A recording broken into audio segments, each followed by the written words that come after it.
Shalom, shalom wa ahaba, mishpachah, shalom wa ahaba. Peace and love, family, peace and love.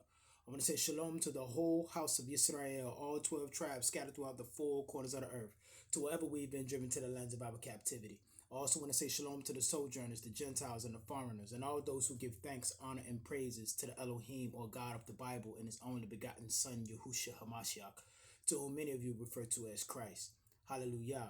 Mr. Picard, today I want to talk about this Austin Metcalf situation that happened down in Texas. And I know for a lot of my people, a lot of the your sources of information are probably not reporting this story to you because it does not fit their narrative.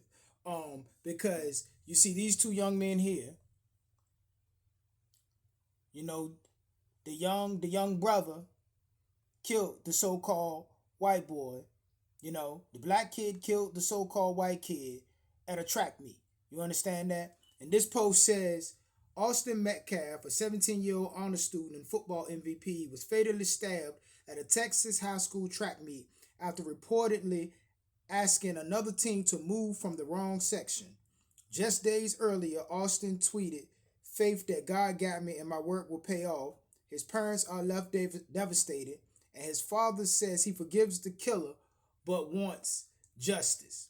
Now, you see, Ms. Picard, the reason why this story is not being blasted across our community, the so-called black community, the Negroes, the Israelites over here in these divided states of America, is because those people who have an agenda to keep you deaf, dumb, dysfunctional, demoralized, and democratic, this does not fit their narrative.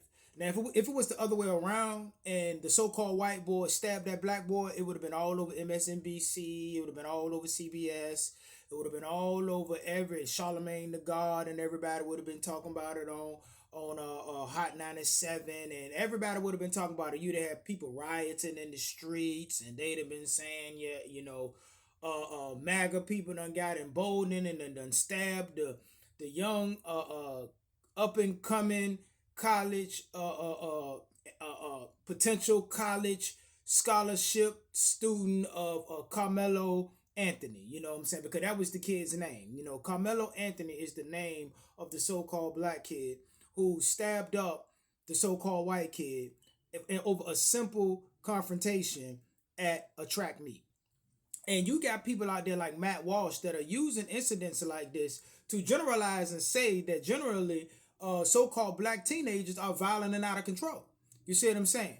So we, as those of us in our community that are searching for the righteous path and are searching to defy all of these stereotypes that are being pushed within our community to justify a certain level of what I call passive aggressive racism that exists within this country, Ms. Picard.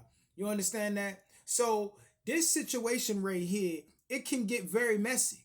You understand? Because me being honest with you, this is why I say I'm not too fond of the idea of my daughters dating no young black male in America that was not raised or is not raised by an Israelite family and by an Israelite father, meaning somebody that knows who he is, where he's at, and where he's intended to be. If that young fella don't have an Israelite influence in his life, I ain't too fond of the idea of my daughter dating none of these young Negroes. You see what I'm saying?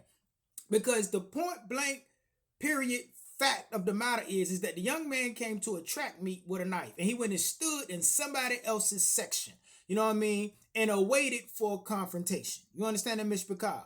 Like they get in all the music that is being programmed to them by the industry, you see what I'm saying, that pushes this foolishness upon our young people. He was on demon time. You understand that, Miss Picard?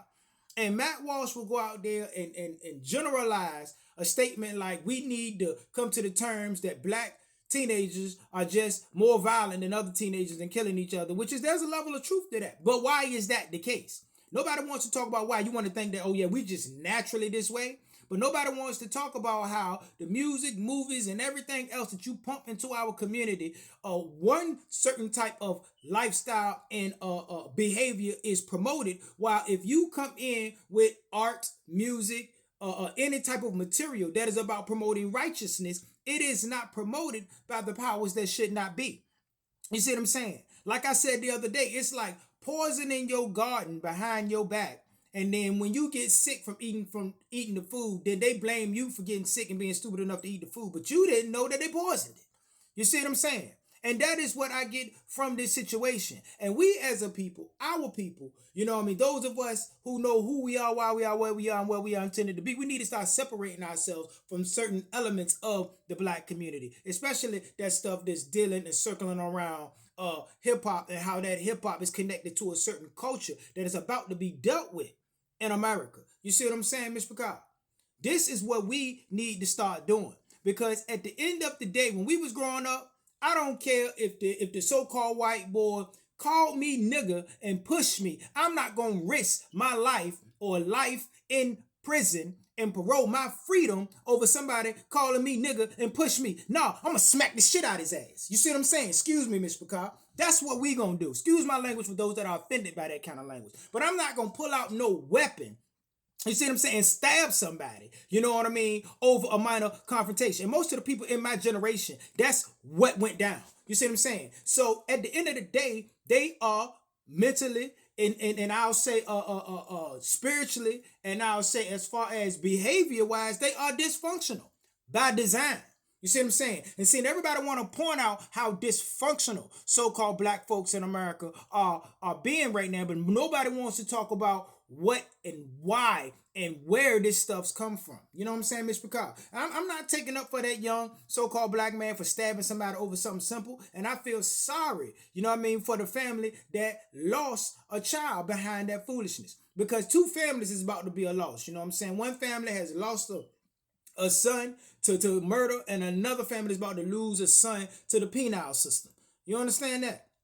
But we got to be knowledgeable of this stuff, Mr. Picard, and stop feeding into the foolishness that is being fed to us by people that have an agenda to control us. This is why you ain't heard nothing from Al Sharpton. You ain't heard nothing from Benjamin Crump. You ain't heard nothing from nobody speaking to our people about this situation, because it does not fit the narrative. Rather, it supports the narrative. You know what I mean? That black people are out of control. They selling drugs. They violent. They sexually promiscuous. Most of their celebrities and rich and famous people are grapers. They out here taking advantage of people. You know what I mean? Like the stuff that's coming out in the Diddy situation, and cases like this, where two young men get in an altercation and the young black fella stabs the dude for pushing him and telling him to get out of the section. You see what I'm saying? When all he should have did was punch them in the face. You see what I'm saying? That should have been a good, clean, good old-fashioned scuffle. You see what I'm saying? You know what I mean, Mr. Picard? But yeah, you went over there and sat in somebody else's section with a knife in your pocket. You know? See what I'm saying? So, don't be quick to sit back and listen to that narrative from the other side and say, oh, the black kid, he wasn't the aggressor. How was he not the aggressor, Mr. Picard? He was sitting in somebody else's section, you know what I mean, causing a bunch of foolishness to go down. You see what I'm saying? Not taking up for whatever went on none of this. But ain't nobody deserved to die over no foolishness like that. Scrap it out, fight it out, you know what I mean, live another day. You know what I mean? But that's what's wrong with these young kids. That's why I'm saying it again.